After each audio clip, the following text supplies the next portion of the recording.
being honest. Like when Donald Trump says Mexico's not sending their best. Okay, you think England sent their best?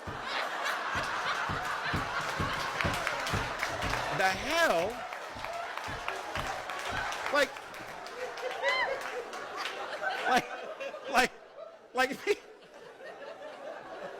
y'all like that? Look, the people say, my family came over on the Mayflower. All right, shh.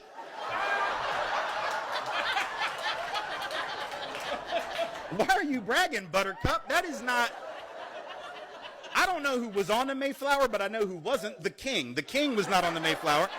Nobody the king wanted to keep around was on the Mayflower. But we have this fictional narrative. It's almost like we believe sometime around 1642 there was a British father somewhere in England that got his family together around the fireplace in the morning and said, all right, here's the thing. I know we're doing pretty well. We got this big castle. We got all this gold. I know it's brilliant, right? It's fantastic. We were at the king's palace last week. Kids, you remember you played with his children out in the garden. Wasn't that great? Yeah, I know, it was amazing, wasn't it? It was great. Listen, that's all fine and good, but Daddy has an idea. My idea is as follows. Keep up, please. Keep up.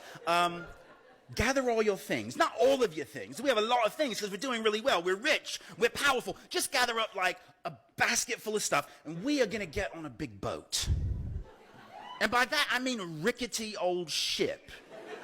Like, I don't even know if it's seaworthy. Like, it might sink. We might drown, get eaten by sharks, get robbed by pirates, get scurvy, die a horrible, miserable death on the open ocean. However, and this is the important part, it will be an adventure. So what do you say? That didn't happen, right? The winners didn't get on the boat. The winners had no reason to leave. And you know what? There's no shame in that.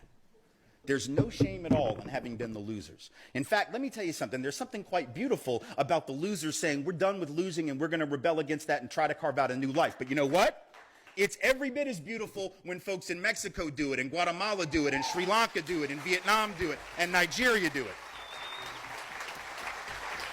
And do any of us actually believe that if our family's countries of origin had been contiguous to the United States, that they wouldn't have come undocumented? Like, do we think my great-grandfather, who came as a Jewish immigrant from Russia in the early 1900s, like if Russia had been where Mexico is, do we actually want to believe that he would have said, well, I would love to be able to feed my family and keep them from dying, but there are these laws? No. He would have done what he had to do. So this whole thing about documented and undocumented is this artificial narrative too.